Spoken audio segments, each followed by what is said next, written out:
మీది love marriage అయినా arranged marriage అయినా పెళ్ళికి ప్రేమ ఒక్కటే సరిపోదండి.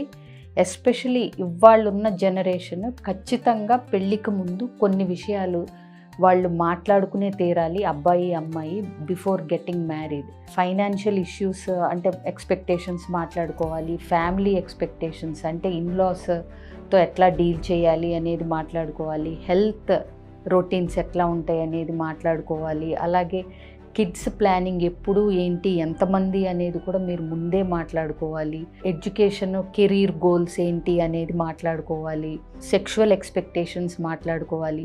మీకు ఇదంతా విడ్డూరంగా అనిపించవచ్చు, కానీ ఈ కాలానికి ఇవన్నీ మాట్లాడుకుంటేనే ఎంతో కొంత తర్వాత వీటి పరంగా అభిప్రాయ భేదాలు వచ్చే అవకాశం తక్కువ ఉంటుంది. ఎంతోమందిని కౌన్సిల్ చేసిన ఎక్స్పీరియన్స్తో చెప్తున్నానండి, ప్రేమ ఒక్కటే సరిపోదు, మిగతా విషయాలన్నిటిపైన కూడా మీరు కనీసం మినిమం అవగాహన తెచ్చుకుంటే తర్వాత డిఫరెన్సెస్ రాకుండా హ్యాపీగా ఉండొచ్చు అనేది గుర్తుపెట్టుకోండి.